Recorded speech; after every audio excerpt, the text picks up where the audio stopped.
Niching is no longer cool. We're seeing a lot of content creators migrate their audience over there because you actually have so much more control. Things are getting very cringe on social media, and a lot of people are really worried about the state of their careers.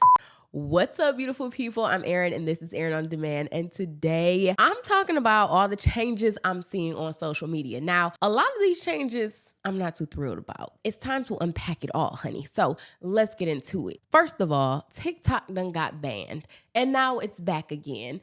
And we don't know if it's going to get banned again, like permanently. This little extension that's going on it's like we can't get too comfortable. Now, I have never been a TikTok creator in the sense that it's my primary platform. I'll put something on there that I've already created for another platform. I'm just reposting stuff over there, although I do love a good TikTok binge. This TikTok ban has really opened up a lot of creators' eyes. I know we've been hearing it from day one. Don't put all your eggs in one basket. Make sure you have an email list. Make sure you got your ducks in a row, because you just don't know what's going to happen with social media. You don't own these followers. And so if something were to happen, you are SOL. Well, something happened, and a lot of people are really worried about the state of their careers, whether that is they are content creators whose primary or only platform is TikTok, whether that their revenue is large in part from TikTok Shop. They've got their business on there and it's thriving from TikTok Shop. A lot of people are really seeing the repercussions of putting all your eggs in one basket and kind of hopping on something that was never guaranteed from the jump. TikTok, ever since it has,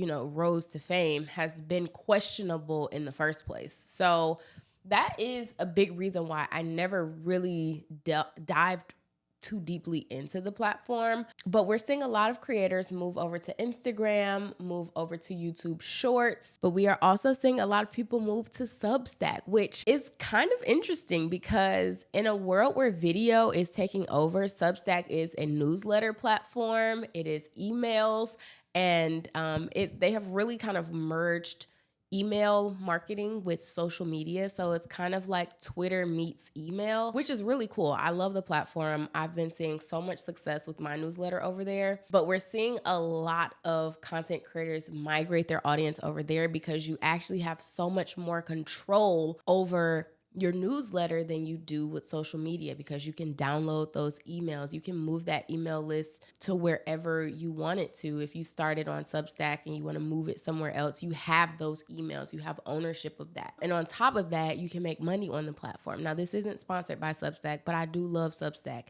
And we're seeing a lot of people going over there because you can really open up and share about yourself in a way that I feel like you probably wouldn't in other platforms. There's something different about video being at the forefront where you feel like you've got to show up a certain way to have this certain essence or aesthetic about you. So it's like you ain't got to do all that, okay? And you can make some money and you can set your membership pricing however you want it to be. So I have a full video on Substack. I will link it down below. That video is actually starting to gain a lot of traffic because so many people are migrating over there. So that is one big change. In light of the TikTok ban, we're seeing a lot of movement over back to Instagram. People are really prioritizing their Instagram audiences now, as well as YouTube Shorts, and then also Substack. The amount of consumption is increasing. We are seeing record breaking, and this is from my own statistical anecdotal research because I have not done any actual research, but I am sure we are seeing record breaking amounts of social media consumption, but also just consumption of purchasing things. Like the amount of people selling things, whether it is selling their own products, selling affiliate products, pushing people to just buy. We are seeing a huge uptick in that. I'm noticing people are becoming more conscious about their screen times, trying to start living more minimal lives, creating capsule wardrobes. I really think that this is going to be a big trend for 2025 and 2026. We're going to see a lot of people being more mindful about what they're consuming. And I think we're also going to see people not being so eager to buy everything they see online, because you look up and you've got all this stuff, you ain't got no more money to spend. I think we're taking our mental health and our finances back into our own control. Okay, another thing I'm noticing is how unauthentic authenticity is starting to feel. So I would say about 2 years ago, being authentic was like the big buzzy strategy or, thing to be when it came to growing on social media. Everyone was saying, be authentic, show your authentic self. And honestly, there was a big question mark on what does that actually mean. And I actually did a video on what is being authentic, because that can look so different for so many people. Now, I think there has been a flip that has switched, and people are understanding what authenticity looks like in the sense of how to go viral. And so we're seeing more and more people going viral. And I feel like, honestly, there's this sense of manufactured authenticity. Now it's so easy to do skits and kind of get reactions and set your camera up and kind of just stage everything and manufacture this sense of authenticity to a point where so much content now feels very cringe. And I look at stuff now and I'm like, baby, that did not make you cry. You are just, that crying works for you. So now you feel the need to have this reaction every single time. You know that when your husband cracks up in this kind of way, it gets the views, and you're going to do that every single time. And now there is this strategy behind being authentic instead of actually just being authentic. And so we are learning that we saw this quite a bit in this TikTok trend where everyone was saying, well, since TikTok is going away anyway, let me just tell y'all I was lying about eating all these fancy ice cubes I was making or whatever. Like, people were starting to reveal their true selves, and we were seeing a lot of people have really been just riding off of whatever has made them go viral. Now, my thing is, if it ain't broke, don't fix it. I'm all for getting your coin. Think about all of these huge businesses and corporations who are surviving off of the backs of people that they don't pay well or they aren't authentic. Like, we see it all the time. Like, I am not mad at that, but I do think that it is very deceiving when this is like supposed to be a personal brand. This is a personal relationship, unlike big corporations. Like, there's no face to the brand. There's no real human connection there, unlike influencing, where that is the core of your brand. And so I just think things are getting a very cringe on social media, and I'm starting to look through things with a different lens. And yeah, I don't even know what else to say about that besides authenticity is starting to feel very manufactured right now. Okay, so something I am seeing on social media that I actually do like is that we are starting to get back to storytelling. I am loving seeing voiceover reels and like things that people are sharing where there's an actual story. I'm not talking about you just sharing what I'm seeing in a reel, like where you wake up and you're like, okay, I woke up this morning and I did this, and this. And you're telling me the what. I want to know like the why, the how, the where, like all of like those good storytelling elements. I feel like we're starting to get back to that.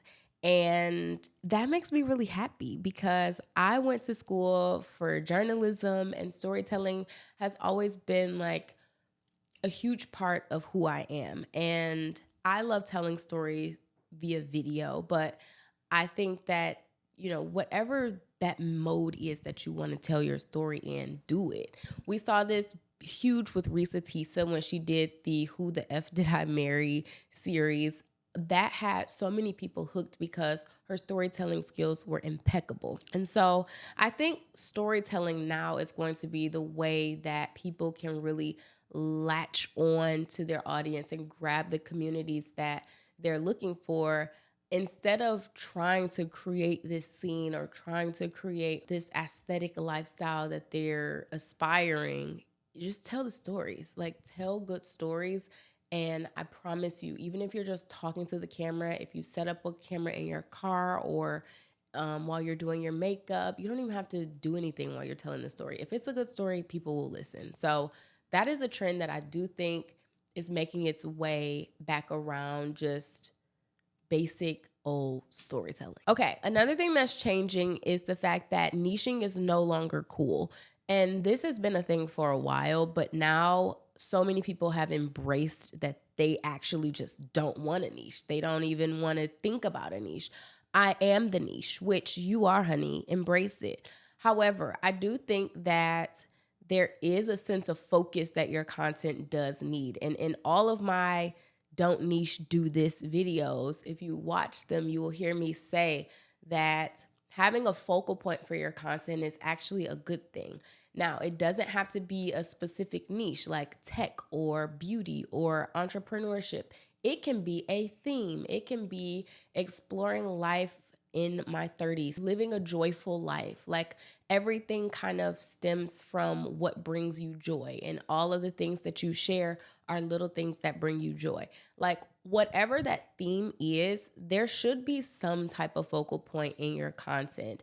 And I actually talked about this in my Instagram series, So You Want to Be a Full-Time Content Creator, where I used Balanced Less, which hers is all about living a balanced life. Her lens is like being a balanced Black girl.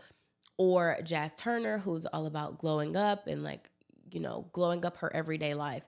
And so if you can figure out what type of theme your content can have, that focal point gives you so much leverage with building community, with getting sponsorships, with building your own business behind that brand. It gives you something to build a foundation upon. And so I just think it's smart. No, you don't have to have a specific niche, but there are going to be things that you gravitate toward as a creator that you will notice yourself, creating more things about this as you create more content, if that makes sense. So pay attention to those things. No, niching is like not in anymore. However, having some type of focal point and giving your content a point of view is always a good idea. Overall, I work on social media. So it's hard for me to say like, oh my God, I hate social media. Like I can't say that because social media is my job. However, I do think that it is beginning to get more cringe. I think that there's a big opportunity to show your authenticity through storytelling, to find creative ways to share who you are. The opportunities right now are abundant because so many people are consuming content at such high rates. I don't think that there should be any scarcity surrounding content creation. We have seen now more than ever that there is room for so many people, and this is a huge industry, probably multi-billion-dollar industry. So there is money to be made if that is your goal. I just think now the way to it looks different than it did a year, 2 years, 5 years ago. So things are changing. Stay diligent. Make sure you are present on multiple platforms. And I'm not just talking about multiple social media platforms. Like, please make email a priority. If you don't do it now, you are going to wish you did it later. I promise you, especially right now with all that's going on in America, I just would err on the side of caution and start building your email list now, especially if you are a content creator who relies solely on brand deals, on ads, on affiliate marketing. I would be very, very, very cautious about putting all of your eggs in one basket, building a very lofty lifestyle off of income that can easily be taken away. Now, this goes for anything. However, I think if you have an email list at the very, very, very least, you are setting yourself up for some type of success where you are grabbing another community that you can then market your products, market your services, market other whatever things you got going on to them, okay? And you will have those contacts forever. So I love you guys. I'm going to be doing a video on how Instagram is changing, all the changes that are going on right now. So that is coming up next. I will see you in the next one. Bye for now.